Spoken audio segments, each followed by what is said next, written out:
Okay, I'm not really going to be able to show you what I'm doing, but right here you have this clip that connects to the rod that goes to the back of the power booster, and then you can see there's 4 nuts that we have to undo, and then from there we should be able to pull the thing out. So I'll go ahead and take care of that. I'll show you in the engine compartment what we're dealing with as well. So here in the engine compartment, we've just got to take 2 nuts off that hold the master cylinder to the power booster, and these brake lines are in really good shape, so you can just pull this away enough to get this out without an issue. If I guess your brake lines are in really bad shape, you might want to disconnect or consider replacing them, but being a California vehicle, you can see everything's in really good shape, so I should be able to bend these a little bit without an issue. And they're not really held down. If you come over here, you can see you've got plenty of room here really to kind of bend it. That would be your crease. And that's where I think the issue normally would lie, is on a lot of vehicles that could get rusted and corroded. So bending this in any way could actually kink or break your line. So you've got to be really careful. So we'll see how well this works. We'll take off the vacuum line, disconnect those, disconnect the brake pedal, take those 4 nuts. Piece of cake, right? Well, let's see what kind of issues I end up having. Yeah.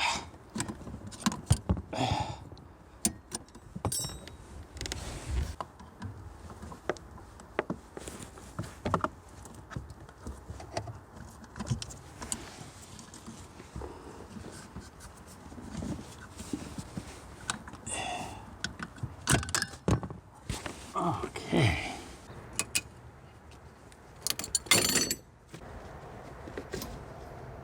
All right, these 2 nuts are 15 millimeter.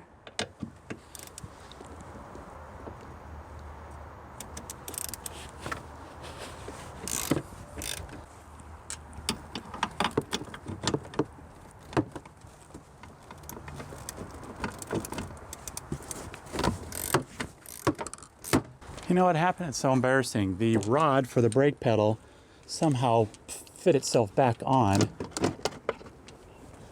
and trying to reassemble itself.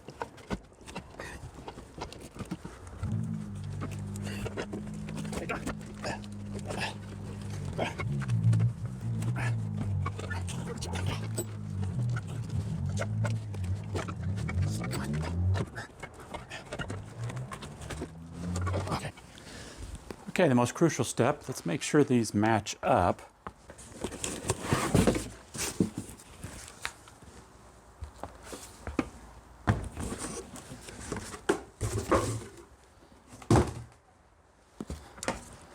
Okay, well, everything looks pretty good.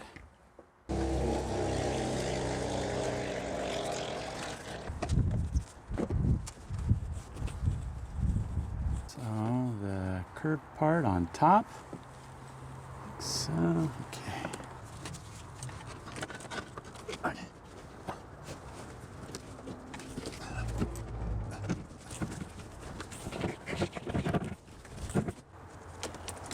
All right, let me go check inside, make sure the rod is not interfering with the shaft. Okay, that was a little rough on the inside. It's just really awkward, is always the best word to use. So we got all the bolts in, we got them tightened down. Let's see if we can put this back into position without any damage.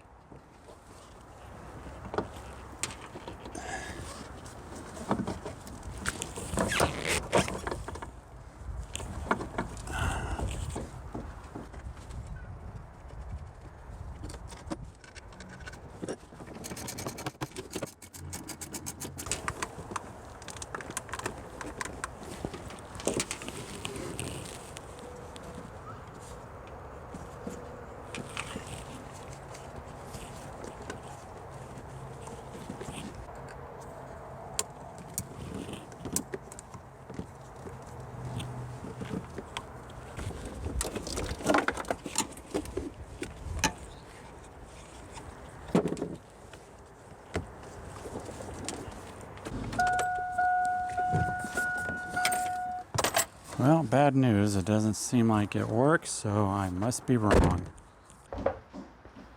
Okay, the booster is in, and it seems like it's fixed. I still have no pedal when the car is running, but I suspect there's air in the system, because when the car is off, by the third pump, it's rock hard.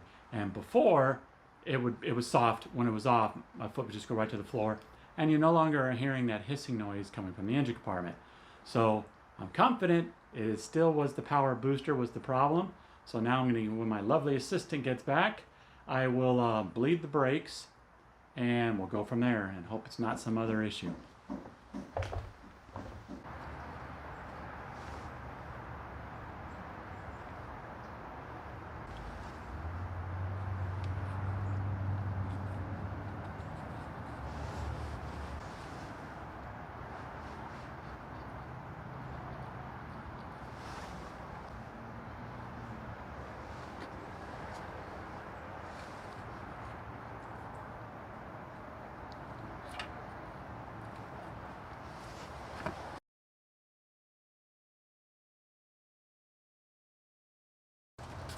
Okay, that was fun. I put the little keeper on incorrectly for the brakes. I had to fix that.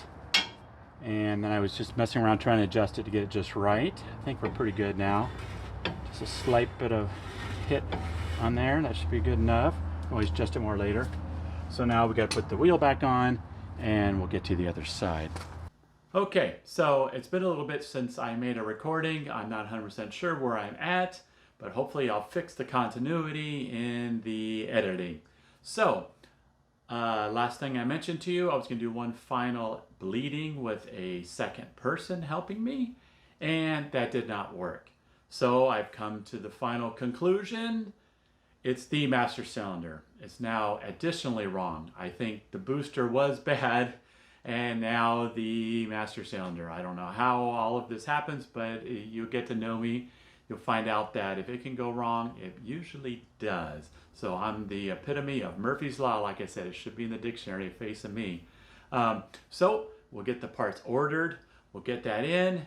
And then, of course, the fun thing will be bench bleeding the master cylinder and all of that. So what I'm going to do right now is I'm going to finish up what I needed to do in the front, which was replace the brake lines.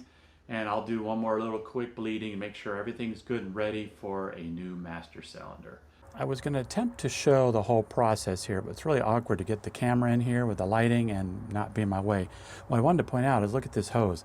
I don't know how this got worn like that, but I'm amazed this hasn't ruptured already. But I'll show you the basic process. You know, we got our banjo bolt here, and then you've got this bracket, which make sure you remove your speed sensor. Then you follow this hose along, and you can see right here you got this bracket, and then this is where the hard line comes in. Now, a nice thing is with this particular hose I got here, everything is complete. All the new brackets are all included, even that little metal clip that would probably generally get lost. And you even get brand new banjo bolt. So this is a really nice complete. Okay, here we are finished. Give you a look at how it turned out. Came out really nice. This thing's been sitting for a good hour or so. No leaks, nice and dry. Okay, so here we are on the driver's side. First thing we want to do is I actually sprayed everything down, all of the little nuts and stuff, just to make sure everything was loose. And first thing we want to do is let's break the hard line loose. Take all of the bolts off that hold the additional brackets. In case you're wondering, these are 10 millimeter. Let's get our speed sensor out of the way.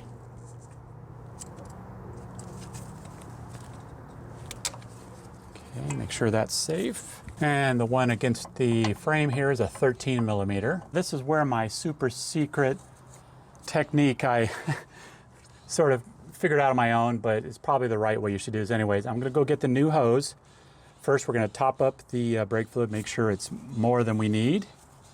And what we're going to do is we're going to disconnect this hard line, and I'm going to immediately screw in the new line.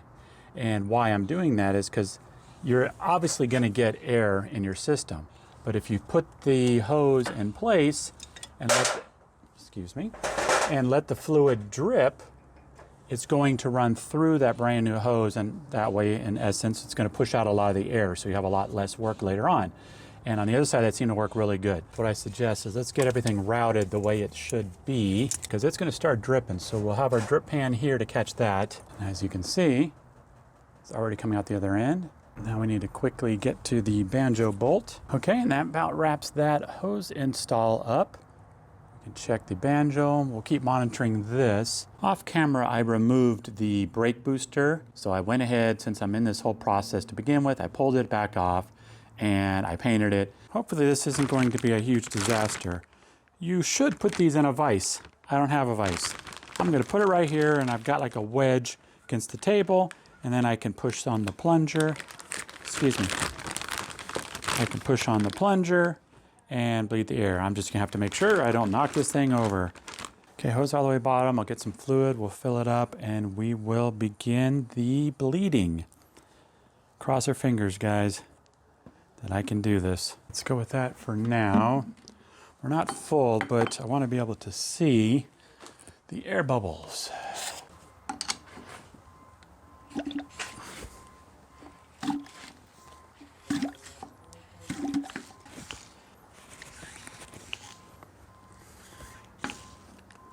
Huh, that wasn't so bad. I think we're there. Let's get the old one out, and then we'll put this bad boy in. Okay, well, I'm not really sure if I'm going to be able to show you this whole process. So let me give you an overview of what I'm doing, and then if I'm able to get a tripod set up, I will. So here's the old master cylinder. I've already taken off the electrical connector. It's loose from the power booster. I've even got a little tray under here that I think might be able to catch some of the dripping stuff, dripping fluid, while I do a quick switch out. I've already bench bled the new one, and it's just a matter of get these loosened, pull this off, put the other one on as quick as I can.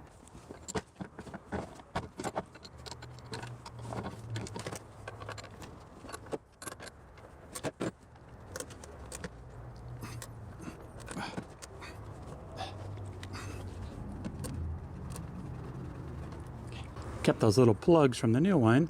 At least there's some intelligence there. Hopefully not spilled too much. Here's our new one.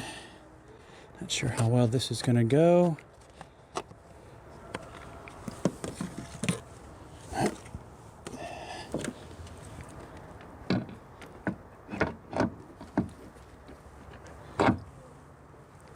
Let's get this thing at least on here so it won't go anywhere.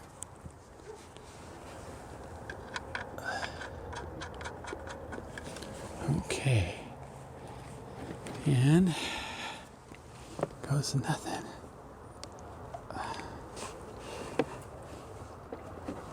Oh shoot, I forgot my tray. Okay.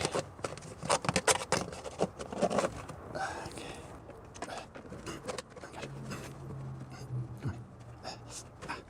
Oh, goodness. Come on, oh my gosh.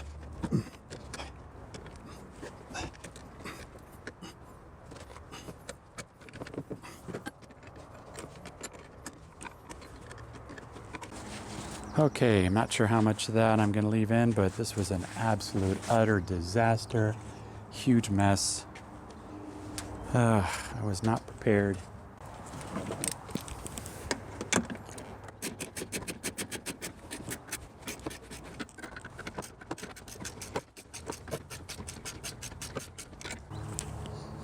Okay, everything looks good. I don't see any drips. I've cleaned up, I think, most of my mess. Got to get more fluid. Got to run to the store for that. And then we'll do one more final brake bleed and hope our problem is finally solved. Okay, well, this looks like a good point to end this video. And I got the master cylinder put in. I bled the brakes by a hand pump. And then I had a second person help me bleed the brakes.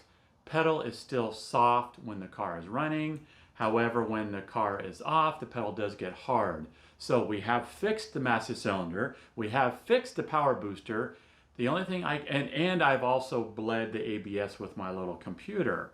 Now, through all of the research, it looks like I think my problem is there's air in the system. That's either I could probably do it with a hand pump or even somebody pushing the pedal. However, in all the research I've seen, There's one final solution, and after that, I'm at a loss, and there's nothing more with my skill set that I can do other than I will have to take it somewhere. So I'll give you a sneak peek of the solution that's being proposed to truly bleed the system. And hopefully that clue was enough. If not, in the next video, I will put it together. I'm probably not going to give per se a tutorial. There's lots of tutorials on how to build this thing. But what we're in essence going to do, I'm going to have to do a pressurized brake bleed. See you in the next video.